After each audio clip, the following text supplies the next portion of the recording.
Mr.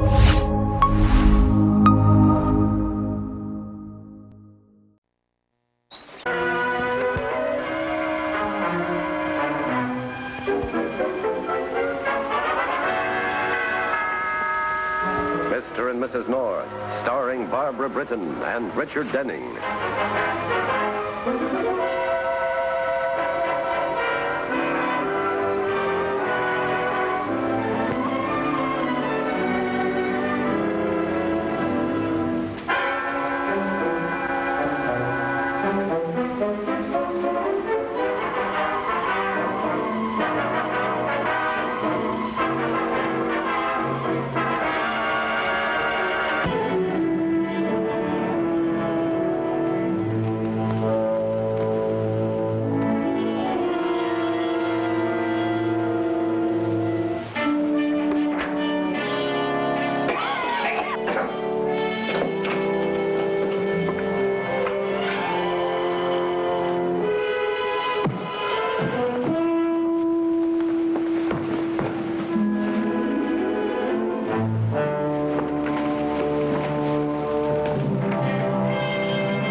You wouldn't make it.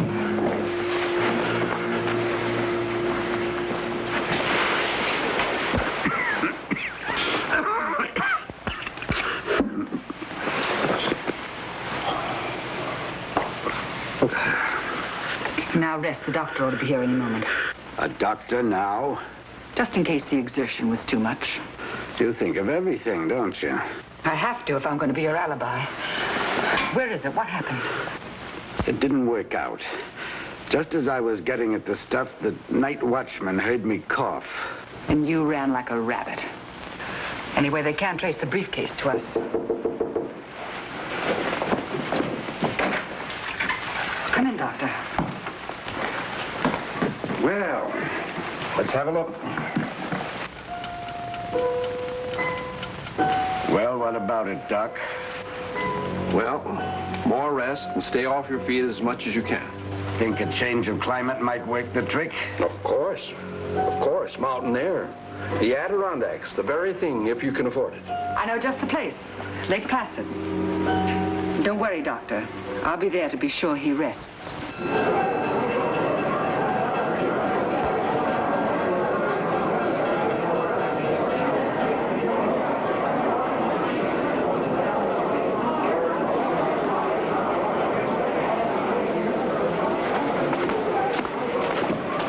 Payroll robbery. You lied. You did get the money. A guy like me has to be careful, or he winds up alone. What are you talking about? Why string along with an invalid like me? You have good looks, Henry. Where did you hide it? Don't you worry, baby. You take care of me, and I'll take care of you.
Desk, please.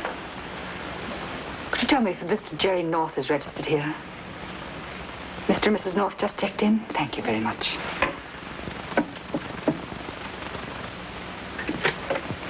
Operator, could you connect me with the... I thought I told you to stay away from the phone. You're here for one thing, to take care of me. Now get that straight, to take care of me. Oh, stop acting. You better lie down for a while. I don't take orders from a dame just because she calls herself a nurse. No hospital would let you change the sheets.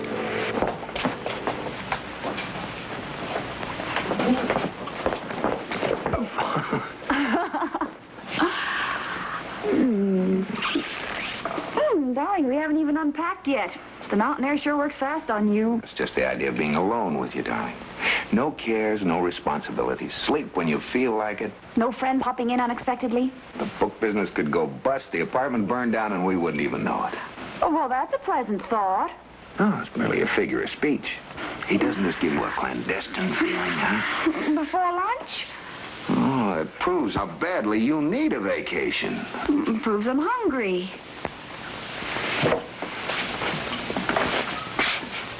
Who are you calling? Room service. We get lunch on the Sunday. Oh, this is the life. Oh.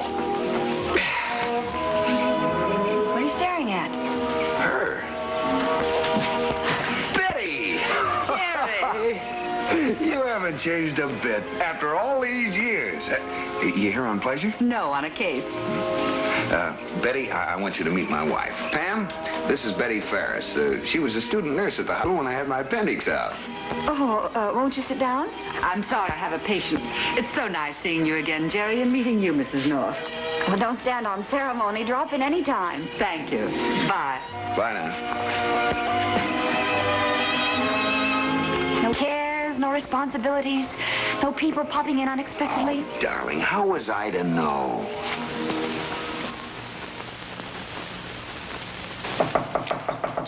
Who is it? Betty.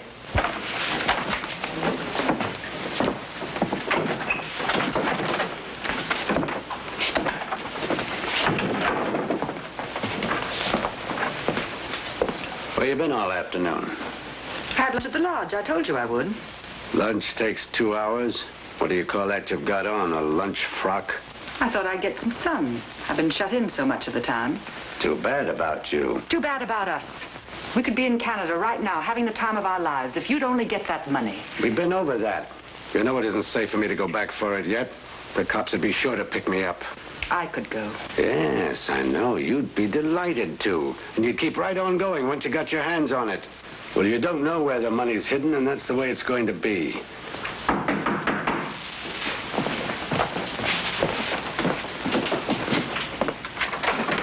Hi, Betty. I believe you forgot this. Thank you, Mr. North. If you'll excuse me, I'm busy at the moment.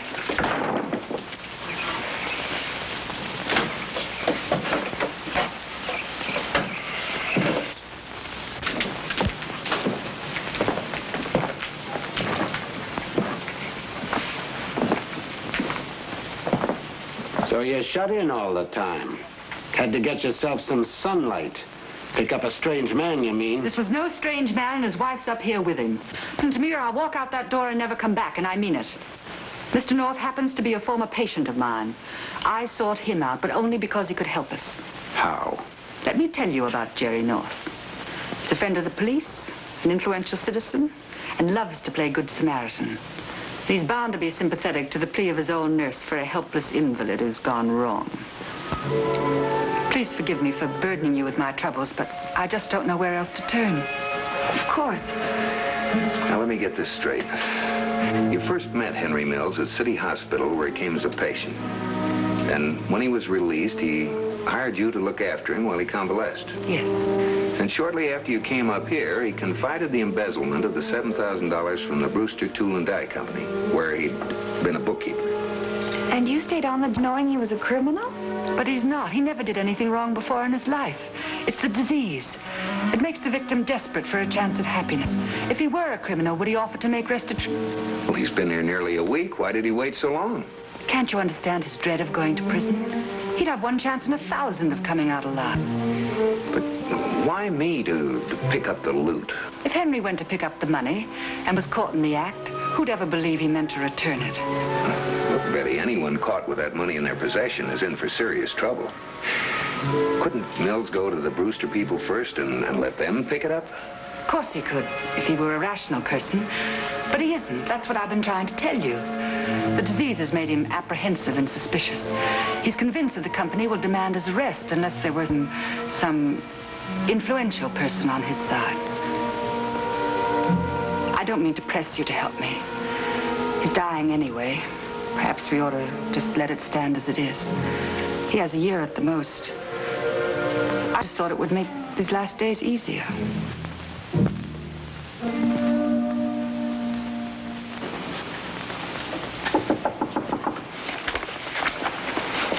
Is that you, Betty? Yes. Are you presentable? Yeah. You didn't tell me you had visitors. Oh, this is Mr. and Mrs. North, the couple I was telling you about. They want to help you. How do you do? How do you do? Who told you to tell them? You said I could, don't you remember? You will help us, Mr. North. Well, I'm not sure Mills wants my help. Frankly, that's perfectly all right with me. I'm certainly not anxious to stick my neck out going after that money if he doesn't want any help. No, I do. I do, Mr. North. I feel better already knowing I'm in your hands. It's just this cough makes me crazy sometimes. Well, all right. Can you be ready to leave the first thing in the morning? Yeah. Well, it's late. Miss Ferris and I'll work out the details. Just one question, Mills. Where did you hide the money?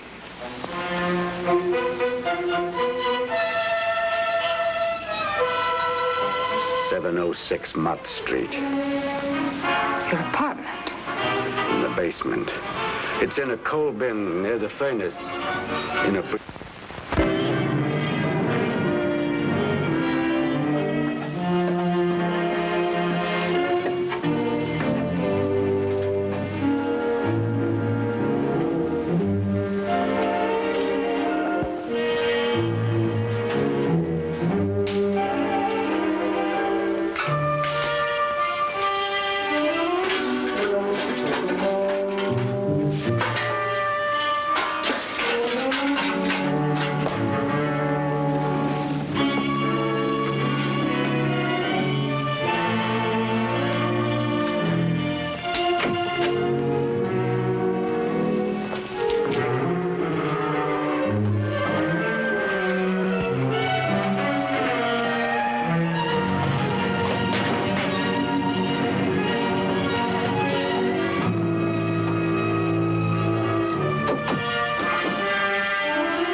Are you all right? I'll live. Oh. Well? We were waiting for you, and suddenly Henry got the idea that this was a trap. He said he wasn't going to rot in prison. I'm sorry. Jerry, I tried to stop him, but he threatened to kill me. What are you doing? Phoning the police, of course. Please, Jerry, not yet. Give me a chance to find him. I know I can bring him back to his senses. He had a chance. If he's writing his death warrant. He should have thought of that. He didn't know what he was doing. He was in a panic. Please, Jerry, give me a couple of hours. I'll get him back. Oh, thanks, Jerry. I'll never forget you for this. Betty, come back.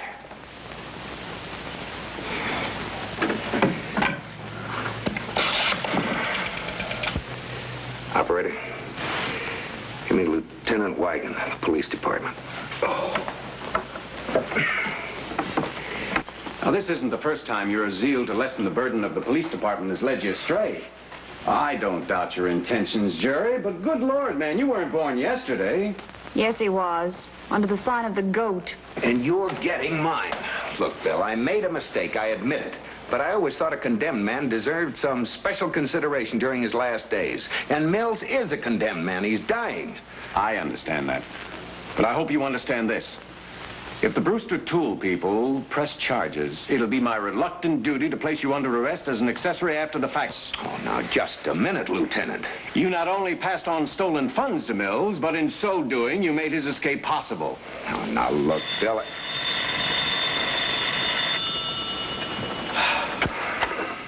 Hello. Just a moment.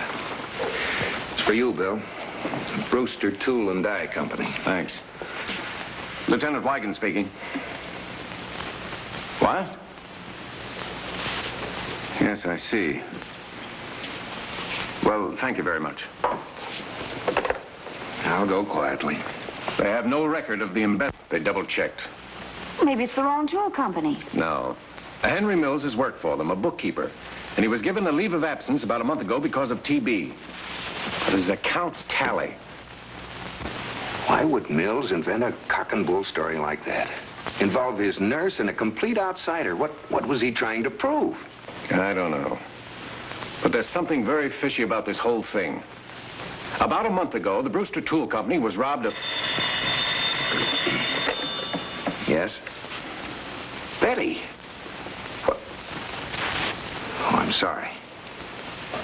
Yes, I see. We'll be right down. Betty found Mills at the Cherry Lane Hotel near the Battery. He's dead. Lung hemorrhage. She has the money. She's holding it for it.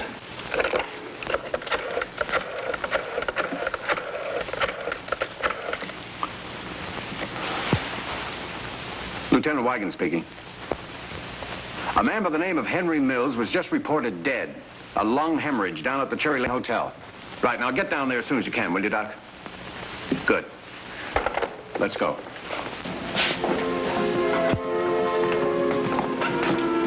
Oh, hello, Doc. Excuse me, kids. I want to talk to the doc a minute.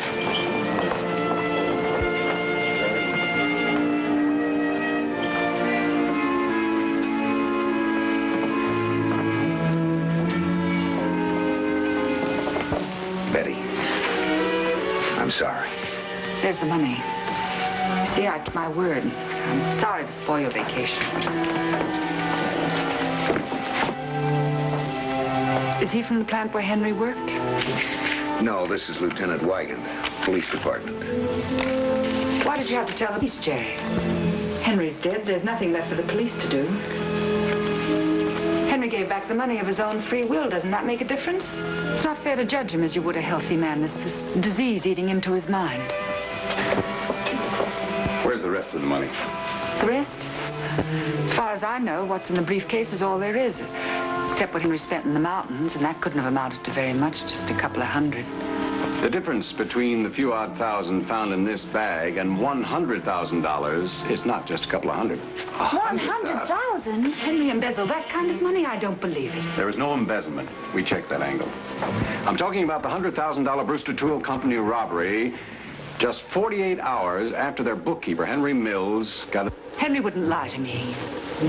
What are you trying to do, Lieutenant? Pin the robbery on him because he's dead and you need a scapegoat?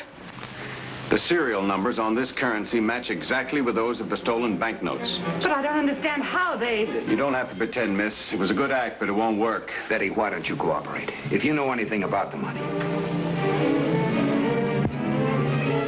Okay, if that's how it has to be. Lock that door, Jerry. We're going to make a search.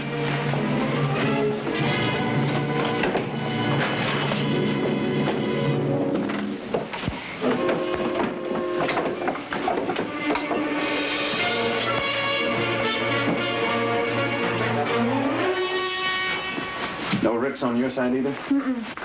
I've checked everything in there. Nothing. Yeah.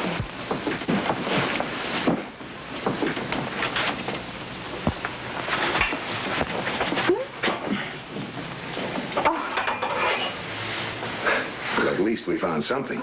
Yeah. One of many years that's been there. I'm afraid I'll have to ask you to submit to a personal search, Miss Ferris. You won't touch me. No, if Pam will assist me, though, Well, I should think you'd prefer Pam to a police matron. You're going to have to be searched, you know. Now, why don't you make it easy on yourself? How's it going to be?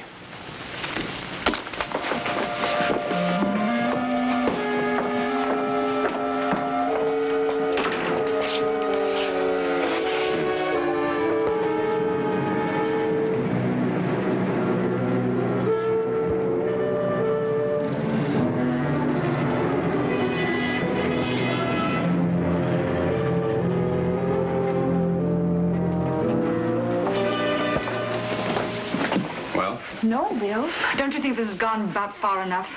You're free to go for the time being, Miss Ferris. Just don't try to leave town. Is that all you can say? Not even an apology? Treated like a common criminal? The lieutenant said you could go, Miss Ferris.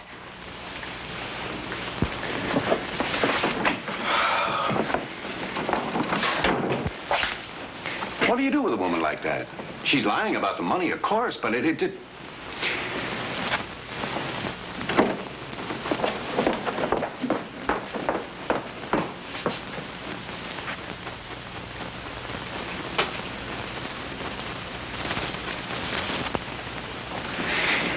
That money's got to be here someplace. $100,000 in small bills makes quite a bundle. And the room clerk was positive that Betty never left the hotel after she came up here with Mills, huh? Well, that's what he says, but she could have hidden the money any place in the building. I better get a searching crew out here. Maybe you shouldn't have let her go. And Bill knows what he's doing. We can pick her up any time, and if she gets money from where she hid it, she'll be very cooperative. Hello? Oh, yes, Doc. What? All right. Yeah, thanks. That was medical examiner. Mills hemorrhaged all right, but not altogether from natural causes. He had a little help. She can't be far.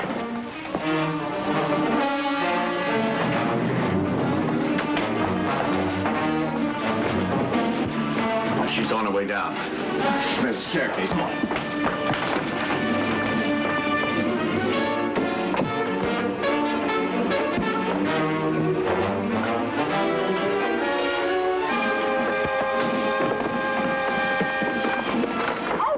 What's wrong? What's the matter? My heel. I broke it. You'd better go up to the room and wait. Bill and I'll be right back as soon as we catch up with that little murderess.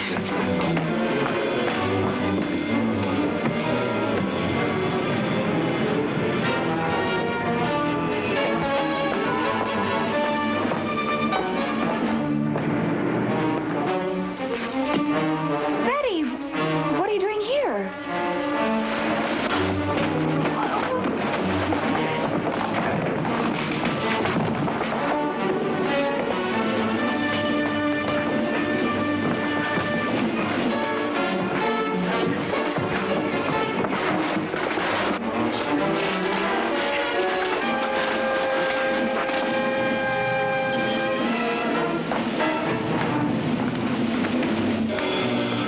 See a young lady just get out of the elevator? Are you sure?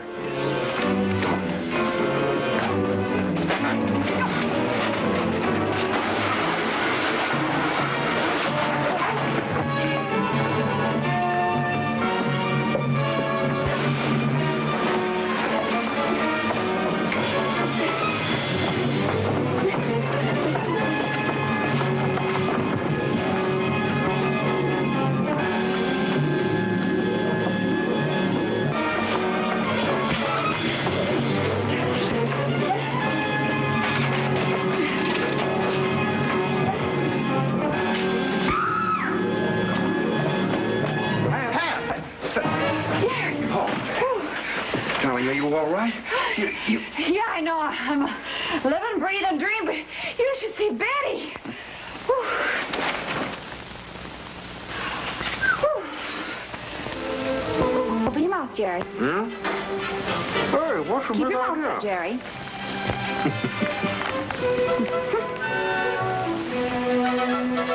How's your patient doing? Think I'll get through the night?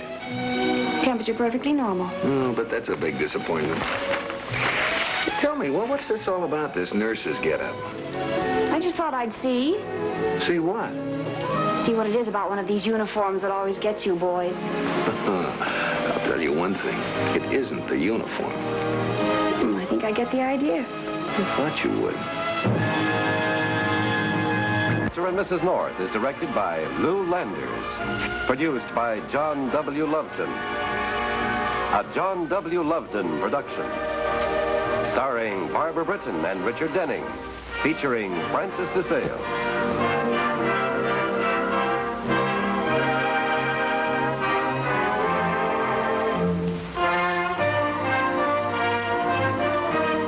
This has been a film presentation.